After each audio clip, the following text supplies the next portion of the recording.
Hello students, today I am going to discuss about the modulus, amplitude and polar form of a complex number. In my last video I discussed about the modulus, amplitude and polar form of a complex number.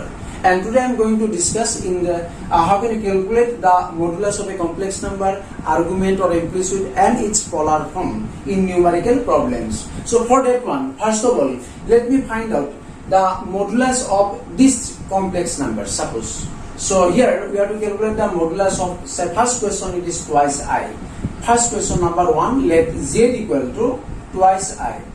So this is the, this is the pure complex number because here no real part is 0.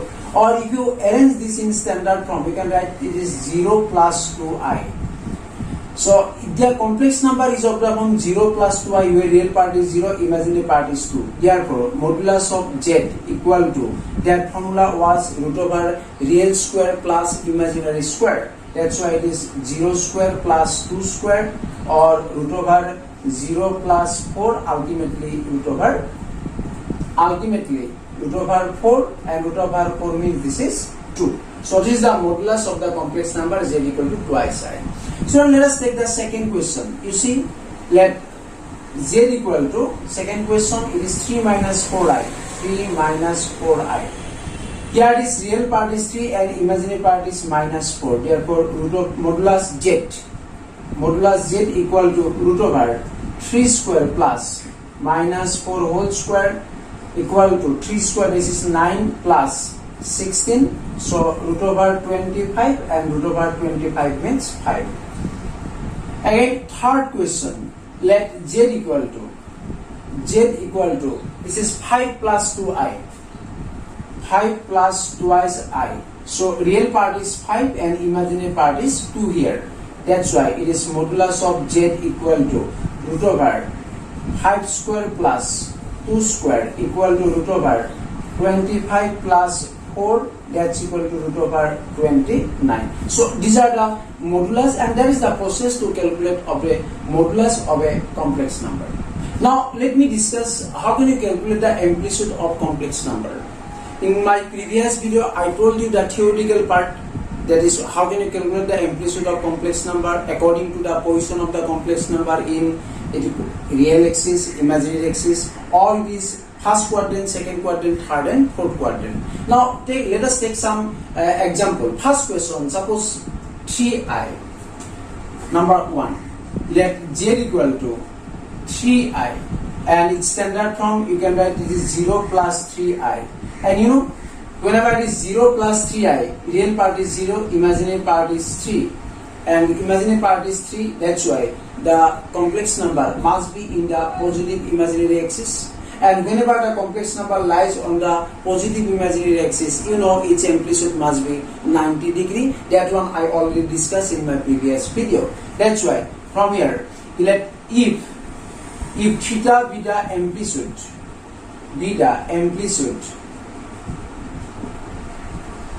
then we have tan theta. This equal to, the formula was b by a, and b means the imaginary part, that is 3, and a means 0, that is the real part. So 3 by 0, that's why this is plus positive undefined infinity. And whenever it is positive infinity, let us see the complex number 0 plus 3i lies on the positive imaginary axis. That's why its amplitude must be 90 degree, which one I already discussed in my previous video. That's why theta equal to, here it is 90 degree, or you can write simply this pi by 2. That's why ultimately amplitude of z, z equal to pi by 2, or you can write this is 90 degree. Let us see now the second question. Second question is minus 1 minus I. So let z equal to minus 1 minus I. If theta be the amplitude, then we have again by the definition tan theta equal to b by a, and b means the imaginary part. For this problem, imaginary part is minus 1, and real part, this is also minus 1. So minus 1 by 1 minus 1, ultimately this becomes 1. Now if this tan theta equal to 1, and 1 means 10, it is 45, or simply pi by 4. If it is tan theta equal to, now we have 10 pi by 4. Now let us see, where is the complex number? whenever you have to calculate the amplitude, first of all you have to see where is the complex number, in which quadrant or in which axis the complex number lie. Here z equal to -1, real and imaginary both are negative, and whenever it is both are negative, that number lies in the third quadrant. And if it is in the third quadrant, in the previous video, I discussed whenever it lies in the third quadrant, then amplitude must be in between -90 to -180. Like already I discussed, in the first quadrant, here it is theta. Whenever it lies in the second quadrant, this is 180 minus theta. For third quadrant, -180 plus theta. Or it is fourth quadrant minus theta. So this is real axis, and y, this is imaginary axis. This is the Argand plane. That was the process to calculate the amplitude of a complex number. In my previous video I discussed in details. So here we have tan theta equal to tan pi by 4. That's why theta equal to, therefore theta will be equal to, since the complex number lies in the third quadrant, that's why it is minus pi, 180 means pi, and plus theta, theta means pi by 4. Or simplifying this, it is LCM 4 minus 4 pi plus pi, that is minus 3 pi by 4. Thus AMPZ, amplitude of Z equal to minus 3 pi by 4. So this is the process to calculate the amplitude whenever it is the number lies in the third quadrant. By same way, now let us take the third question. Third question, it is Z equal to 2 minus 2 root 3i. If theta be the amplitude, same way the definition, if theta be the amplitude, then we have tan theta equal to b by a. And what is b here? B means minus 2 root 3, and a means 2. 2 cancel, so this equal to minus root over 3. And this is minus sign already here, and root over 3 means then how much? It is pi by 3, or it is 60 degree. Tan 60 degree, that is root over 3. Now we have tan theta equal to minus tan 60 degree. Let us see again where is the complex number. The complex number here, real part is positive, imaginary part is negative. So real part positive, imaginary part negative. That's why that complex number must lie in the fourth quadrant. And if it is lies in the fourth quadrant, its amplitude must be minus theta. That's why from this relation we have theta equal to minus 60 degree, or amplitude of Z. Amplitude of Z equal to minus 60 degree, or simply you can write it is minus pi by 3. So why it is minus pi by 3? Because the number 2 minus 2 root 3i, it lies in the fourth quadrant, and whenever it is fourth quadrant, the amplitude must be equal to minus theta. Students, let us take now, it is fourth question, minus root 3 plus I. You see, Z equal to minus root 3 plus I. So if theta be the amplitude, then we have again tan theta equal to b by a. There is the formula, and here it is b. B means the imaginary part, it is 1, and a means minus root 3. You see, we have it is tan theta equal to minus 1 by root over 3. This equal to minus sign is already here, and 1 by root 3 means it is tan 30 degree. So tan 30 degree, that is 1 by root over 3. Then to calculate the value of theta, you see, where is the complex number? The complex number, it is minus, real part is minus, imaginary part is plus. So real part is minus, imaginary part is plus, that must be in the second quadrant. And if it is in the second quadrant, its amplitude must be 180 minus theta. That's why from here we have theta equal to 180 degree minus 30 degree, or it is 150 degree.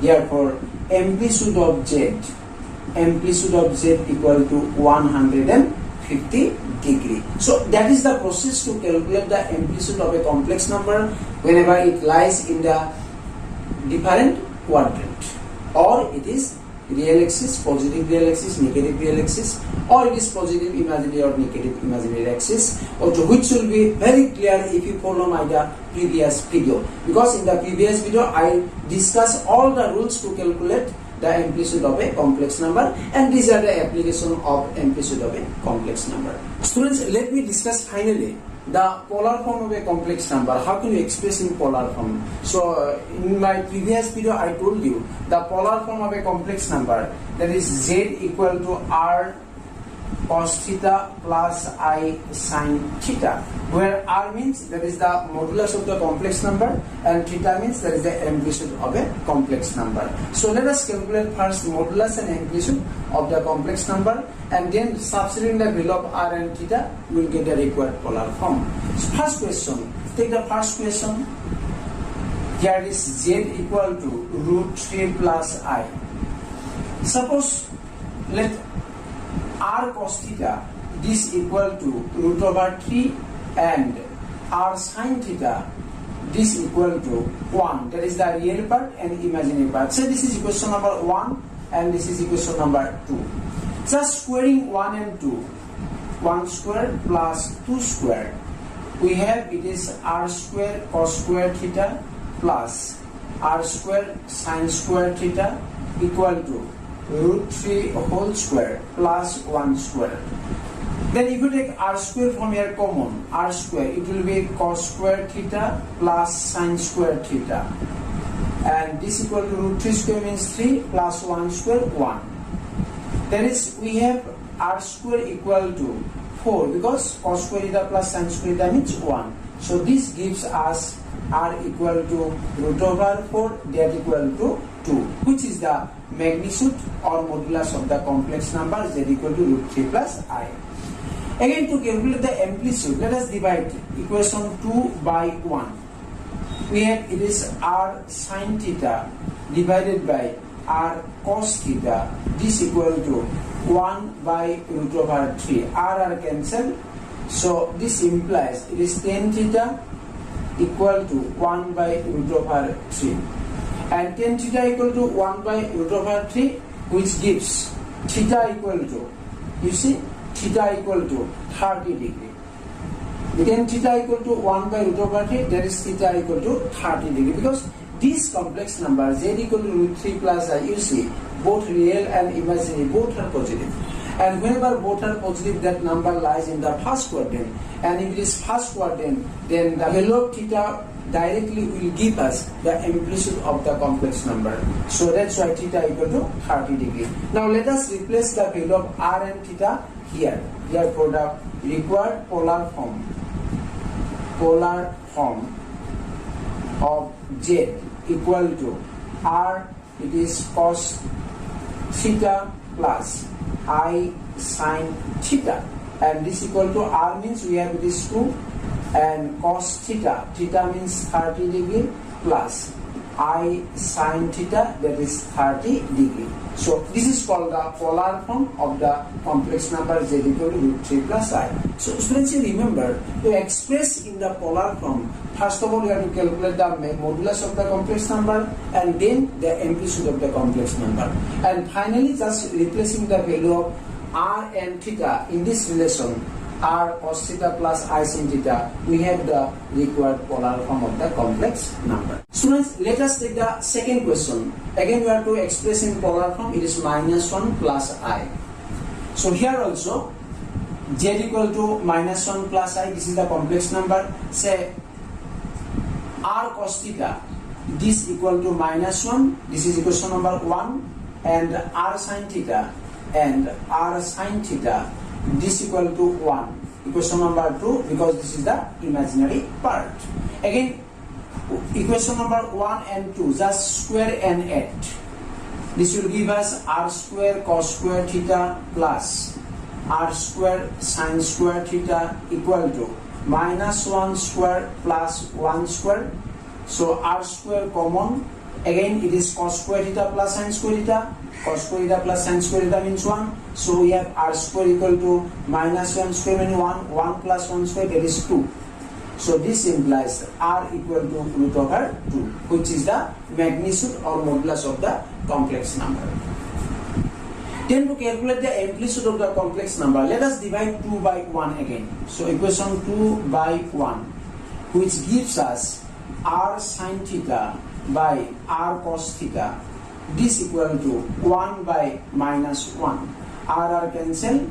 Again we have from here is tan theta equal to minus 1.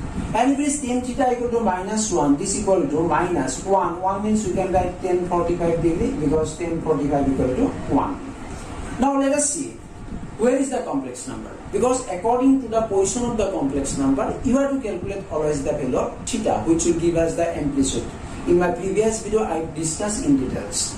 So let us see this complex number z equal to minus 1 plus I. Real part is negative, imaginary part is positive. That's why this number must lie in the second quadrant.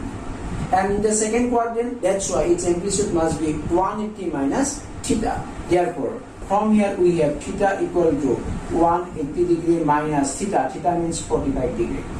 So 180 minus 45, that will give us 135.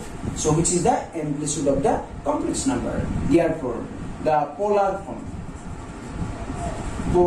form of z equal to, it was r cos theta plus I sin theta. Let us replace the value of r and theta here. R means root over 2 and cos theta. Theta means 135 degree plus I sin 135 degree. So this will give us the polar form of the complex number minus 1 plus I.